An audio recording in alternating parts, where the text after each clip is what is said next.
Contra as mulheres traz outras vítimas, aquelas que vivenciam junto delas as agressões. Esta semana nós tivemos um caso pavoroso em Patos de Minas. Uma jovem de 23 anos foi assassinada pelo marido dentro de casa, na frente da filha de 4 anos.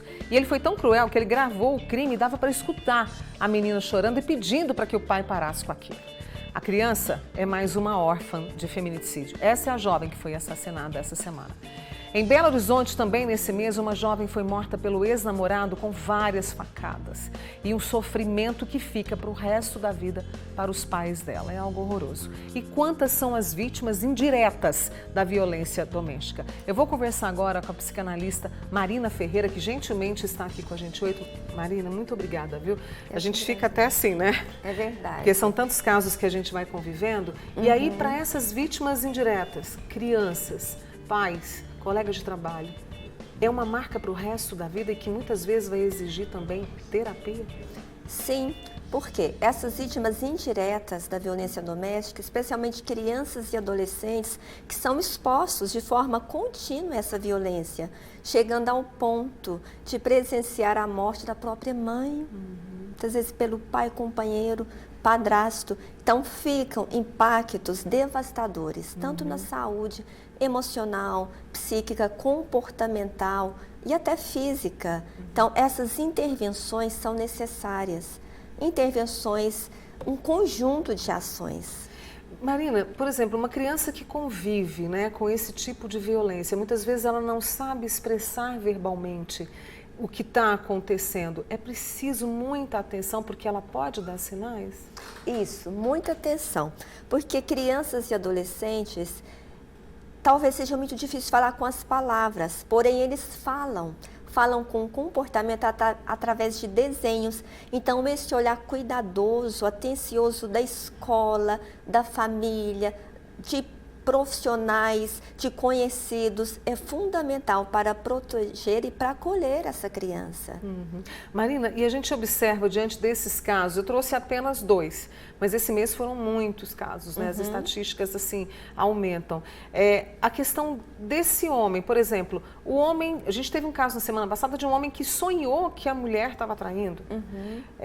O homem que acha que porque a mulher deu um bom dia para o outro homem, ela está traindo. Quer dizer, são atitudes que vêm a partir de uma imaginação e de uma insegurança na sua avaliação?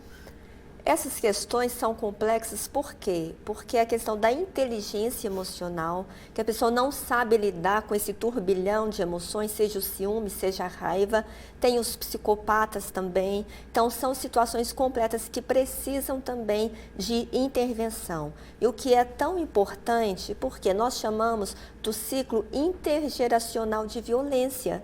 Se uma criança ou um adolescente que estão expostos a esse padrão de comportamento violento, eles têm a tendência de reproduzir, seja como vítima, sujeitando-se a relacionamentos abusivos, seja também como autores. Por isso é tão importante essa intervenção. O quanto antes, né? O quanto antes, porque a terapia também com criança e adolescência é muito promissora. Então, essas intervenções, tanto da família, da escola, da sociedade, de pessoas próximas, é fundamental para o acolhimento, para a proteção, para atender essa criança, um acompanhamento terapêutico, neurológico, um reforço escolar na escola. A escola é fundamental nesses casos. Essa observação, Esse olhar atento dos profissionais de educação, porque tem criança que chega ao final do dia que chora, de não quer ir para casa. Tamanha angústia dessa criança de chegar e reviver aqueles episódios de violência. E aí quebra-se uma confiança e quebra-se até mesmo assim o futuro dessa criança que vai conviver também com o medo de se relacionar, com uma desconfiança do outro com medo enorme. Inclusive, um dos sintomas, um dos sinais que nós precisamos estar atentos é o isolamento social. Sim, porque a criança ela fica, por causa da ansiedade, depressão, com pânico, com medo, então ela vai se isolando. Então, a professora que vê a criança quietinha ali, não quer ir para o lanche, não quer comer, por que será? Está acontecendo alguma coisa. Então, esse olhar cuidadoso é muito importante.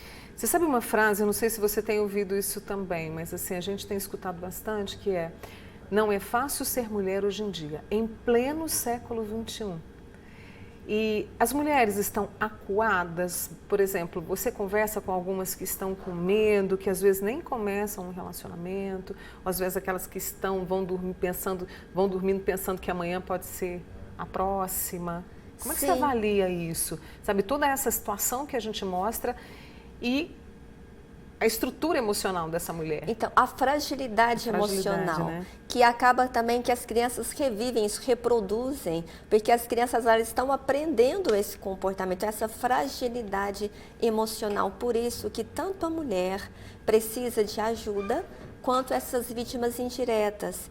E, às vezes, nós falamos assim, que é um conjunto de esforços. Por quê? Que quem convive, um vizinho próximo, um parente, um familiar, um amigo que sabe dessa situação, que ouve em relação à mulher, em relação aos filhos, essa pessoa tem uma lei, Mônica, que diz que, salvo engano, 13241 de 2017, que qualquer pessoa que tenha conhecimento tem a obrigação de comunicar essa violência à exposição dessas crianças e adolescentes. Então, todas essas pessoas que tiverem conhecimento têm até um dever legal de comunicar, de fazer essa comunicação, popularmente conhecida como denúncia. Denúncia, né? Então, como que pode ser feita? A escola faz no Conselho Tutelar, nós podemos fazer delegacia, e tem também um canal muito importante, que é o Disque 100, que é a denúncia anônima, em que a pessoa não precisa falar o seu próprio nome, basta dizer o nome da criança, o endereço correto da criança, para que os órgãos competentes sejam acionados para acolhimento e proteção. Porque às vezes a pessoa fica constrangida de denunciar, ela fica envergonhada. Né? Então, essa denúncia anônima, ela funciona e é um canal muito importante.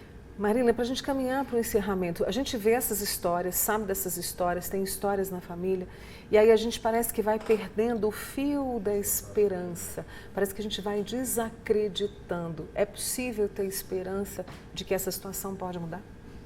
Mônica, mesmo nesses casos tão cruéis, tão devastadores, sim, nós podemos ter esperança. Eu acho incrível. A criança ela tem plasticidade cerebral, diferente dos adultos, que têm comportamentos mais arraigados, conceitos consolidados. Adulto é mais cabeça dura. Criança tem um cérebro altamente flexível, adaptável. Elas aprendem a lidar de formas diferentes com as emoções. Então, por mais que a situação seja triste, a história seja tudo escuro, eu acredito sim, nós podemos ter esperança. Nós podemos sempre acreditar que tem uma luz no fim do túnel, que essas crianças podem avançar e ainda voltar a sorrir. Voltar a sorrir, né? E entender de uma vez por todas que as pessoas, né, homens, mulheres, enfim, a gente não foi feito para degladiar, para brigar. É verdade. Pelo contrário, né? É verdade. A nossa essência é amor, amar, amar. E quem ama, cuida. Quem ama, protege. Quem ama, acolhe. E aí que a gente está errando, por não entender isso. Por não entender. Por causa do egoísmo e tantas situações que acontecem.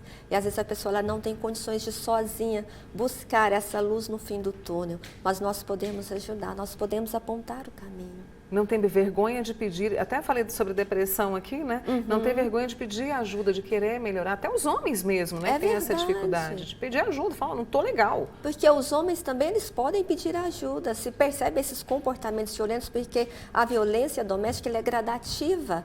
Ela começa, às vezes, com palavras, xingamentos. Então, é um percurso. Então, percebeu, já procura ajuda. Por ele mesmo, pela família, pelos filhos. Pelos filhos, né? Uma conversa boa aqui com a psicanalista Marina Ferreira, com a gente aqui hoje, para você multiplicar essa informação também. Obrigada, viu, Marina? Eu que agradeço. Te espero outras vezes por aqui. Trazer esse assunto tão urgente e necessário, que é a proteção das vítimas indiretas. A gente vai trazer sempre. Obrigada, viu?